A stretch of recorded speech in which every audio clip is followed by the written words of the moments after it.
દરેક નીતિની સામે કાયદાની રીતે ઊભો રહેતો SSK ન્યૂઝ ચેનલ.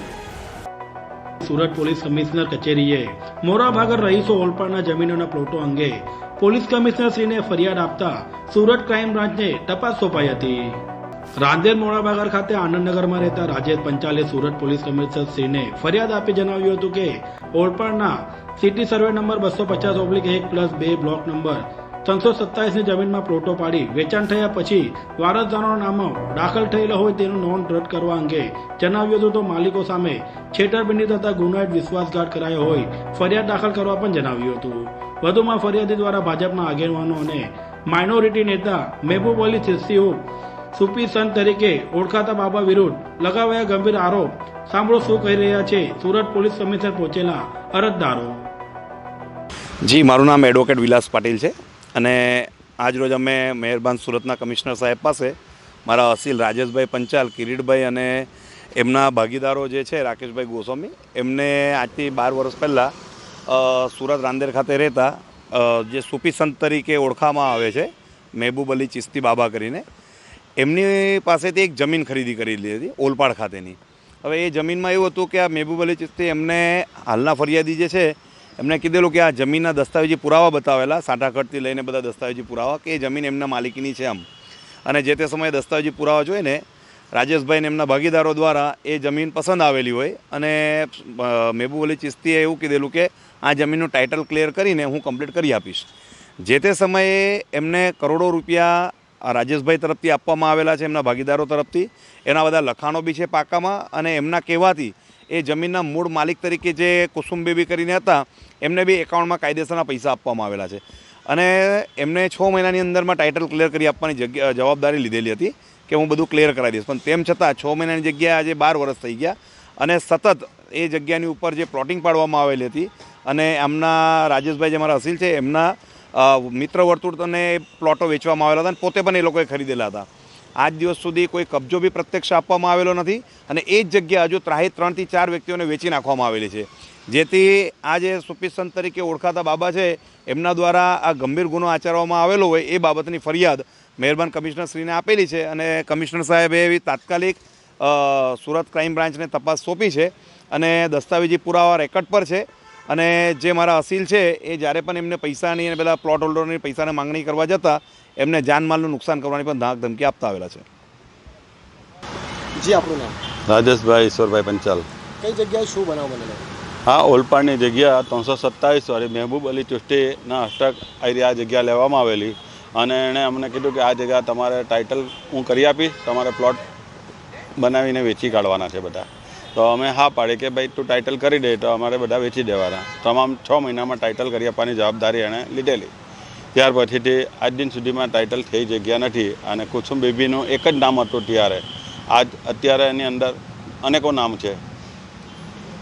હાલ તમે કઈ જગ્યાએ આવ્યા છો અને શું રજૂઆત છે? અત્યારે હું અહીંયા CP ઓફિસ પર આવ્યો છું રજૂઆત કરવા કે અમારે આટલા વર્ષ થઈ ગયા છે તો બી અમારા પૈસા મહેબૂબ અલી ચિશ્તી આપતા નથી. એના માટે શું માંગ છે તમારી CP ઓફિસ? બસ કે અમારા જગ્યાના પૈસા આપી દે એના માટે માંગ માટે આવ્યા છે અમે.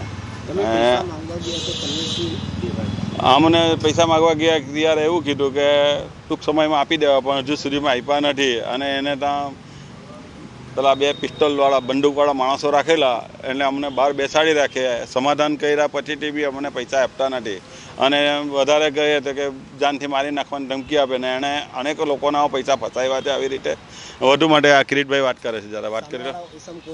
સામેવાળા ઈસમમાં કુસુમ બેબી જે કરીને જે મૂળ ખેડૂત છે તેની જગ્યા છે ને એણે અમને કીધું કે આ જગ્યા મેં એમની પાસે લઈ લીધી છે કુસુમ બેબી પાસે અને તમામ ટાઇટલ જગ્યા કરી આપવાની જવાબદારી મારી અને 50% હિસ્સેદાર એ બનેલા અમારી સાથે. જી, આપણું નામ? હા, કિરીટ કુમાર હરિવર્ધન કાજી. કઈ જગ્યાએ શું બનાવ બનેલો હતો? ઓલપાડ 327 બ્લોક નંબર છે એ જમીન પર પ્લોટિંગ કરીને અમે વેચ્યું હતું અને એ જમીન અમારા ભાગીદાર રાજેશભાઈ, રાકેશભાઈ, તેજસ મિસ્ત્રી અમે થઈને એક વકીલ હતો નસીમ મલિક વકીલ હતો, તેમની સાથે ઓળખાણ કરાવેલી ચિશ્તીની મહેબૂબ અલી ચિશ્તી જ નામ હતું એમનું. એમની સાથે મુલાકાત કરાવેલી અને પ્લોટિંગનું આયોજન કરેલું હતું અમે પ્લોટિંગનું આયોજન કર્યું. એ નવી સરહદની જમીન હતી, તે બધું ટાઇટલ ક્લિયર કરવાની જવાબદારી એમને લીધી હતી. તો ત્યાં 6 મહિનામાં થઈ જશે ટાઇટલ ક્લિયર એવી વાત થઈ હતી તે ટાઈમ. પણ 6 મહિનાના આજે 12 વર્ષ થઈ ગયા તો પણ હજુ ટાઇટલ ક્લિયર કરી નથી આપ્યું. અમે પૈસા એમને પ્લોટ હોલ્ડરને ઉઘરાવીને એમને 6 કરોડ 13 લાખ રૂપિયા સુધી પહોંચાડી દીધા. છેતરપિંડી બની છે. પ્લોટ ક્લિયર કરી આપવાની એમને જવાબદારી લીધી હતી. અમે પ્લોટ વેચ્યા હતા, અમે બી લીધા હતા, અમારા સગાવાલાને બધાને વેચ્યા હતા અને એમને પૈસા બી ચૂકવી આપ્યા હતા. અને પણ દસ્તાવેજ કરી આપવાની જવાબદારી એમની હતી, પણ દસ્તાવેજ થઈ શક્યો નહીં. અને છેલ્લે એમના જે સગાવાલા હતા એના ભત્રીજો કે ભત્રીજો અને ભાણીઓ એ લોકોએ પછી કીધું કે હું તમને કબજા રસીદ બનાવી આપું છું, જ્યાં લગી નહીં પડે. કબજા રસીદ બી એમને લોકોએ બનાવી આપી છે, પણ આજ સુધી અમને કબજો પણ મળ્યો નથી અને અમારા રોકેલા પૈસા બી પાછા આપ્યા નથી. અને અમારી અપેક્ષા હવે એવી થઈ ગઈ છે કે પ્લોટ હોલ્ડરો જઈને અમારા સગાવાલાને વેચ્યા હતી, હવે અમારા ઘરે આવે છે ને અમારે મરવાનો વાળો આવેલો છે, એવી હાલત થઈ ગઈ છે. સામેવાળા પર્સન કોણ છે અને કઈ જગ્યાએ તમે શું માંગ લઈને આવ્યા છો? અમે કમિશનર પાસે આવ્યા એટલા માટે છે કે સામેવાળા પર્સન મહેબૂબ અલી ચિસ્તી જે આગેવાન છે ભાજપના કાર્યકર્તા જ છે, એમનું નામથી આ જમીન ક્લિયર થઈ જશે એવી ત્યારે પણ વાત કરી હતી. પણ હજુ બી એ ભાઈ હવે તો અમે જીએ છીએ તો પણ અમને કોઈ દાદ આપતા નથી. એમ રાજેશભાઈ પંચાલ 2-4 વાર એમના ઘરે બી ગયા હતા જે તે સમયે, પણ કોઈ રજૂઆત કરવાથી બી કંઈ મેળ પડ્યો નથી. આજે તમે સીપી ઓફિસ આવેલા છો, પોલીસનો કેવો તમને સપોર્ટ છે? પોલીસ સપોર્ટ કરે છે, ક્રાઇમ બ્રાન્ચને તપાસ સોંપી છે અને અમને આશા છે કે ક્રાઇમ બ્રાન્ચવાળા એમના નામે ગુનો નોંધીને આગળની જે પણ કાર્યવાહી કરીને અમારા જે પ્લોટ હોલ્ડરોને અમારા પૈસા રિટર્ન કરાવી આપે એવી આશા રાખીએ છીએ. સુમુલ ડેરી દ્વારા મતદાન દિવસે વહેલા મતદાન કરનાર પશુપાલકોને પ્રતિ લીટર ₹1 વધુ ચૂકવશે તેવી જાહેરાત કરાઈ છે. લોકસભા ચૂંટણીમાં વધુમાં વધુ મતદાન થાય તે સામે સુમુલ ડેરી દ્વારા મહત્વપૂર્ણ જાહેરાત કરાઈ છે, જેમાં વધુમાં વધુ મતદાન થાય તે માટે સુમુલ દ્વારા જાહેરાત કરાઈ છે કે જે પશુપાલક દિવસ દરમિયાન વહેલા મતદાન કરી લેશે તથા પ્રતિ લીટર ₹1 વધુ ચૂકવવામાં આવશે. આંગળી પર મતદાન ચિહ્ન બતાવી પશુપાલક ભેટ મેળવી શકશે. સુરત અને તાપીમાં દરરોજ કુલ 22 લાખ લીટર દૂધ એકત્રિત થાય છે. 2.5 લાખ પશુપાલકોના લોકસભાની ચૂંટણીમાં મતદાનને લઈ ભેટ મળશે અને પશુપાલકો મતદાનને લઈ સંજોગ થાય તે માટે આગોતરા આયોજન કરાયું. Jayesh Patel, director Sumul dairy. 7મી મે ગુજરાતમાં લોકસભાનું મતદાન છે ને ખાસ કરીને વધુ મતદાન થાય અને ખાસ કરીને જ્યારે લોકસભાની ચૂંટણી એ રાષ્ટ્રીય પર્વ છે ત્યાં વધુ નાગરિકો આ મતદાનમાં જોડાય અને દેશનું જે હિત છે એના અનુસંધાનમાં મતદાન કરે એ દિશાનો ઉત્તમ પ્રયાસ આપણું મિલ્ક માર્કેટિંગ ફેડરેશન અને સુમુલ ડેરીએ કર્યું છે. 7મી મે જે ગ્રામ્ય વિસ્તારમાં સુમુલ સાથે જોડાયેલા 2.5 લાખ બહેનો અને ભાઈઓ જે મતદાન કરવાના છે એ જે મતદાન જે કરશે અને ખાસ કરીને અંગૂઠાનું ઉપર જે ચિહ્ન છે બતાવવામાં આવશે, તો આવનારી જે 7મી તારીખે જે દૂધ ભરનારા સભાફળોનું દૂધ જે ભરાવાનું છે એ પ્રતિ લીટર ₹1 વધુ આપવાની જાહેરાત આદરણીય સુમુલ ડેરીના ચેરમેન શ્રી માનસિંહભાઈ પટેલે કરી છે. આને કારણે આવનાર દિવસોમાં ખાસ કરીને ગામડાઓમાં ખૂબ જ જાગૃતિ આવશે અને વધુ મતદાન થશે ને દેશ હિતમાં મતદાન થશે, એને કારણે લોકશાહી મજબૂત થશે. ક્રાઇમ બ્રાન્ચ દ્વારા લોકસભા ચૂંટણીને લઈ માનદરવાજા વિસ્તારમાં એડિશનલ સીપી ક્રાઇમ તથા ડીસીપી ક્રાઇમ સહિતના આગેવાનીમાં કોમ્પિંગ કરાયું હતું. આગામી 7મી મેના રોજ લોકસભા ચૂંટણીની નવસારી લોકસભા અને બારડોલી લોકસભા વિસ્તારમાં મતદાન થનાર છે. ત્યારે માનદરવાજા વિસ્તારમાં એડિશનલ સીપી ક્રાઇમ અને ડીસીપી ક્રાઇમ તથા ક્રાઇમ બ્રાન્ચના 3 પીઆઈ અને 5 પીએસઆઈ સહિતના સ્ટાફ દ્વારા કોમ્પિંગ હાથ ધરાઈ હતી અને તમામ ગુનેગારોને ઘરોમાં પણ જય ચેકિંગ કરાઈ હતી. ડિંડોલી પોલીસ મથક વિસ્તારમાં થયેલ 4 વ્હીલ ટેમ્પોની ચોરીમાં ક્રાઇમ બ્રાન્ચે આરોપીને કાનપુરથી ઝડપી પાડ્યો હતો. ક્રાઇમ બ્રાન્ચની ટીમ પેટ્રોલિંગમાં હતી ત્યારે બાતમીના આધારે ઉત્તર પ્રદેશના કાનપુર ખાતે જઈ ત્યાંથી ડિંડોલી પોલીસ મથકમાં 4 વ્હીલ ટેમ્પોની ચોરીના ગુનામાં નાસ્તા પડતા આરોપી રાજસ્થાની હીરાલાલ ભવરલાલ સુતારને ઝડપી પાડ્યો હતો અને સુરત લાવી તેનો કબજો ડિંડોલી પોલીસને સોંપવાની તજવીજ હાથ ધરી હતી. પાર્ટ ટાઈમ જોબ અપાવવાનું કઈ ટાસ્કના નામે ડઘા આચરનારને વડોદરા પોલીસે ઝડપી પાડ્યો હતો. ઓનલાઈન પાર્ટ ટાઈમ જોબના બહાને ટેલિગ્રામના અલગ ટાસ્ક પૂર્ણ કરી પૈસા કમાવાનો લાલચ આપીને છેતરપિંડી કરતી ઢગ ટોળકીને એક રીઢાને વડોદરા સાયબર ક્રાઇમના ટીમ દ્વારા બાતમીના આધારે સુરતથી પકડી પાડવામાં આવ્યો હતો. ઉત્તરાયણ પોલીસ મથકમાં પરિણીતાને વિધિના નામે હવસનો શિકાર બનાવનાર તાંત્રિક વિરુદ્ધ બળાત્કારની ફરિયાદ નોંધાવા પામી છે. શહેરમાં અવારનવાર વિધિના બહાને તાંત્રિકો દ્વારા બળાત્કાર કરવામાં આવતા હોવાના અનેક કિસ્સાઓ સામે આવ્યા છે. ત્યારે સુરત શહેરના ઉત્તરાયણ વિસ્તારમાં પણ આવો જ એક કિસ્સો સામે આવ્યો છે. ઉત્તરાયણ વિસ્તારમાં રહેતા પરિણીતા પોતાના ઘરે હતી ત્યારે અમરોલી કોસાડ રોડ પર સ્વીટ હોમના સામે શ્રી હરિકૃષ્ણ રેસિડેન્સીમાં રહેતા રાહુલ દિનેશભાઈ પંડ્યા તેણીના ઘરે આવ્યા હતા અને પરિણીતાના ઘરના બેડરૂમ અને બાથરૂમ સામે હોવાનું ઘરમાં વાસ્તુદોષ છે એટલે આશી ટંગી રહી છે તેવું કઈ ધાર્મિક કર્મકોણ વિધિ કરવાની વાત કરી હતી. રાહુલ પંડ્યાએ મગ્ન અને અડદના દાન લઈ પંડિતાને બેડરૂમમાં દરવાજો વચ્ચે ઉભો રાખી કપાળે જીભથી ચાંદલો કરવા પડશે તેમ કહીને કેસ કરવાની કોશિશ કરી હતી. જો કે પંડિતાએ પ્રતિકાર કરતા આખરે રાહુલ હવે તમારે આ વિધિ પૂરી કરવી પડશે અને જો તો આ વિધિ પૂરી નહીં કરે તો તારા પતિ મરી જશે અને ઘરમાંથી કોઈનો ભોગ લેવાશે તેવું કહીને પંડિતાને ડરાવી હતી. તાંત્રિક વિધિના બહાને પંડિતાના ઘરે આવી તું તારા પતિને ડિવોર્સ આપી દેજે અને જો ડિવોર્સ નહીં આપે તો તારો ફોટો વાયરલ કરી તેને સમાજમાં બદનામ કરવાનું ધાક ધમકી આપી અવારનવાર ઘરે આવી પંડિતા સાથે શરીર સંબંધવાળી બળાત્કાર ગુજાર્યો હતો. 2 વર્ષ બાદ આખરે આ મામલો પંડિતાને ઉત્તરાયણ પોલીસ મથકમાં ફરિયાદ નોંધાવતા પોલીસે રાહુલ પંડ્યા સામે બળાત્કારનો ગુનો દાખલ કરી કાયદેસરની કાર્યવાહી હાથ ધરી હતી. ઉધના રેલવે સ્ટેશન પર 60 વર્ષ અગાઉ થયેલા હત્યાના 2 આરોપીઓને ઝડપી લેવામાં આવ્યા છે. બેસવાબ બાબતે થયેલા ઝઘડામાં પેસેન્જરને ઉપરાઉપરી 30 હત્યાના ઘા ઝીકી હત્યા કરવામાં આવી હતી. આ હત્યા બાદ નાસી ગયેલા આરોપીને ઝડપી પાડવા માટે ચાલતી તપાસમાં 2 આરોપીઓને ઝડપી લઈને કાર્યવાહી કરવામાં આવી રહી છે.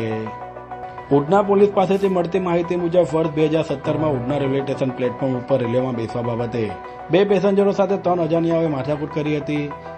જેમાં મામલો ઉગ્ર બની જતા ચપ્પુના ઘા ઝીકી દેતા હત્યા કરવામાં આવી હતી. આ ગુનામાં સૌપ્રથમ 3 પૈકી સુદર્શન ઉર્ફ સુદ્યા ઉર્ફ જાડા પ્રભાકર પાટીલને ઝડપી લેવામાં આવ્યો હતો. સુદર્શનને પૂછપરછ અન્ય 2 મિત્રોની સંડોવણી પણ હોવાનું જાણવા મળ્યું હતું.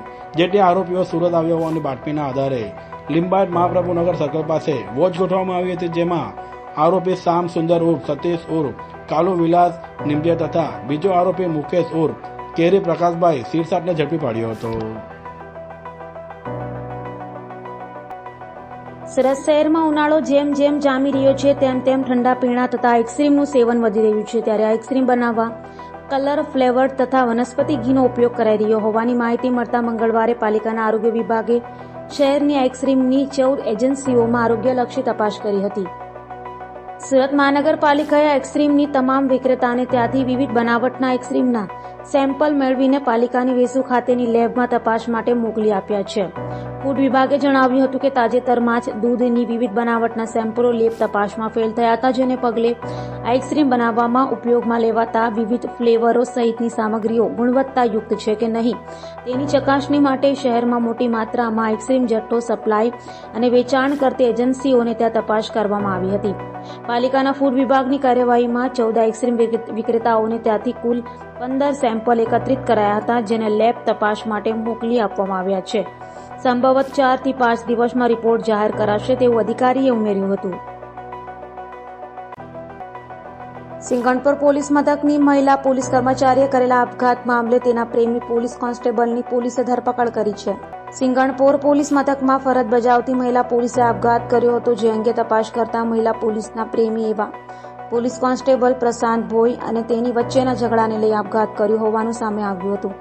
આપઘાત કરનાર મહિલા પોલીસની સુસાઇડ નોટ મળી આવી હતી, જેમાં લખ્યું હતું કે મેં વિશ્વાસ કર્યો એ મારી સૌથી મોટી ભૂલ હતી.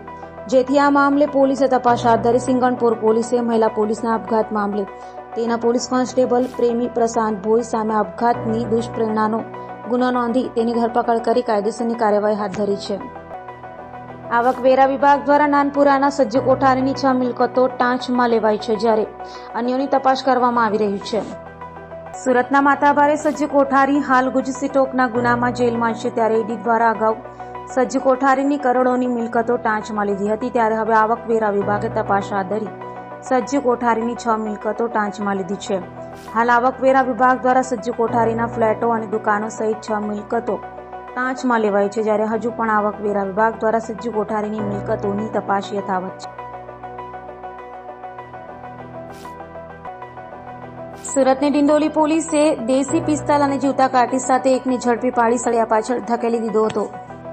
ડિંડોલી પોલીસ મથકનો સ્ટાફ પેટ્રોલિંગમાં હતો ત્યારે બાતમીના આધારે ડિંડોલી શિવાજીનગર ખાડી બ્રિજ પાસેથી પસાર થતા મનોજ કિરણ સુખદેવ દાસને ઝડપી પાડ્યો હતો અને તેની ઝડપી લેતા તેની પાસેથી દેશી હાથ બનાવટની પિસ્તલ અને જીવતા કાર્ટિસ મળી આવ્યા હતા, જેથી પોલીસે તેની ધરપકડ કરી વધુ તપાસ હાથ ધરી છે.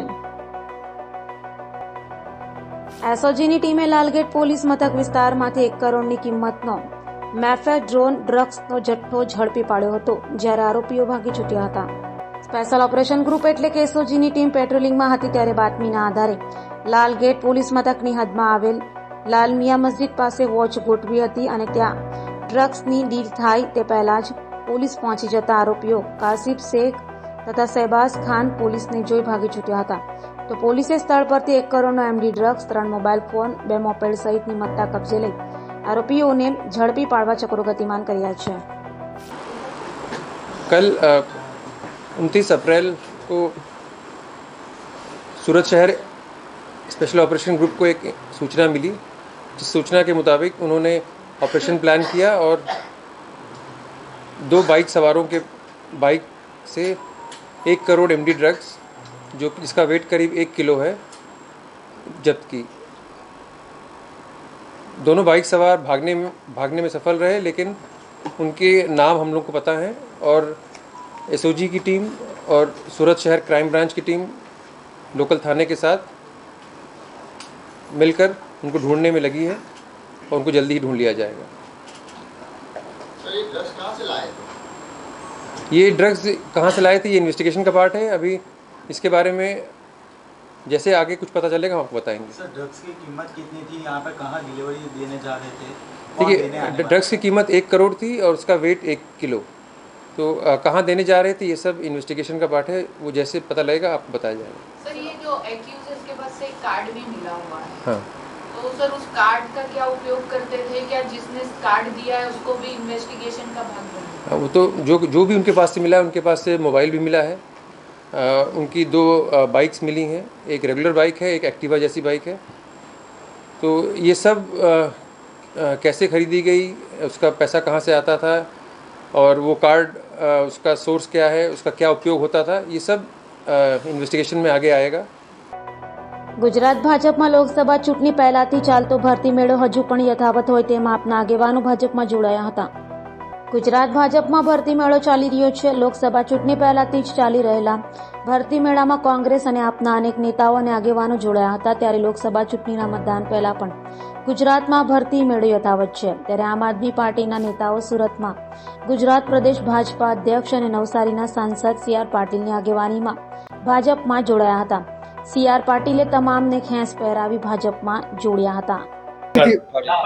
મારું નામ દેસાઈ પિયુષ ભુરાભાઈ. હું પહેલા આમ આદમી પાર્ટીમાંથી માલધારી સેલની જવાબદારી નિભાવી રહ્યો હતો ગુજરાત પ્રદેશની. અત્યારે હાલ મેં વિધિવત રીતે CR પાટીલ સાહેબના હાથે અને સંગઠનના હાથે મેં અત્યારે હાલ ભાજપમાં જોઈનિંગ કર્યું છે અને એમાં મારી વિચારધારા હતી કે સંગઠનને મજબૂત કરવા માટે અને લોકોના પ્રશ્નો અને લોકોનું કામ થાય એના માટે મેં અત્યારે હાલ બીજેપીનું જોઈન કરી છે અને ભારતીય જનતા પાર્ટીની અંદર હું તન મન ધનથી સેવા કરીશ. આપ છોડવાનું કારણ શું? આપ છોડવાનું કારણ સાહેબ એટલું હતું કે એની અંદર આપણે મહેનત કરતા હતા, બધું હતું, પણ એમાં જેવી લોકોનો કામ ને લોકોના પ્રશ્નો હતા ને એ ઉકેલ આવતો ન હતો અને એના કારણે પછી મારે ના છૂટકે છોડવું પડ્યું છે. 100 જેટલા આગેવાનો અને કાર્યકર્તાઓ ભારતીય જનતા પાર્ટીમાં પ્રવેશ મેળવી રહ્યા છે. મુખ્ય તો પિયુષભાઈ દેસાઈ, તેઓ ઉપપ્રમુખ છે માલધારી સેલ ગુજરાત પ્રદેશના આપ પાર્ટીના. કાનાભાઈ મકવાણા, મહામંત્રી સુરત જિલ્લા માલધારી સેલના. ફુલાભાઈ દેસાઈ, મહામંત્રી સુરત જિલ્લા માલધારી સેલ. ભીમજીભાઈ કંભલિયા, પ્રમુખ માલધારી સેલ સુરત જિલ્લા. અશ્વિનભાઈ રબારી, પ્રમુખ માલધારી સેલ સુરત શહેર. સાથે સાથે ઘણા બધા આગેવાનો અને કાર્યકર્તાઓએ આજે ભારતીય જનતા પાર્ટીમાં પ્રવેશ મેળવ્યો છે. હું એમને પાર્ટીમાં આવકારું છું અને આવનારા દિવસોમાં જે ચૂંટણી આવી રહી છે ત્યારે આ બધા જ કાર્યકર્તાઓ ભારતીય જનતા પાર્ટીમાં પ્રવેશ મેળવ્યા પછી પોતપોતાનું વતન હોય, સુરત શહેર હોય કે દરેક ક્ષેત્રે પોતે પ્રચાર કાર્યમાં જોડાઈ જશે એવી એમણે પણ રજૂઆત કરી હતી કે અમે ભારતીય જનતા પાર્ટીનો પૂરજોશમાં પ્રચાર કરીશું. આદરણીય વડાપ્રધાન નરેન્દ્રભાઈ મોદી સાહેબની વિકાસની રાજનીતિ અને એમણે મોદી સાહેબે આ દેશનું જે ગૌરવ વધાર્યું છે અને આદરણીય પાટીલ સાહેબના સંગઠનની કુશળ રણનીતિ, આ બધા જ સમીકરણોને ધ્યાનમાં રાખી તેઓ આકર્ષિત થયા હતા અને આજરોજ ભારતીય જનતા પાર્ટીમાં જોડાયા છે. પુનઃ હું એમનું સૌનું સ્વાગત કરું છું, આવકારું છું. ધન્યવાદ. દરેક નીતિની સામે કાયદાની રીતે ઊભો રહેતો SSK ન્યૂઝ ચેનલ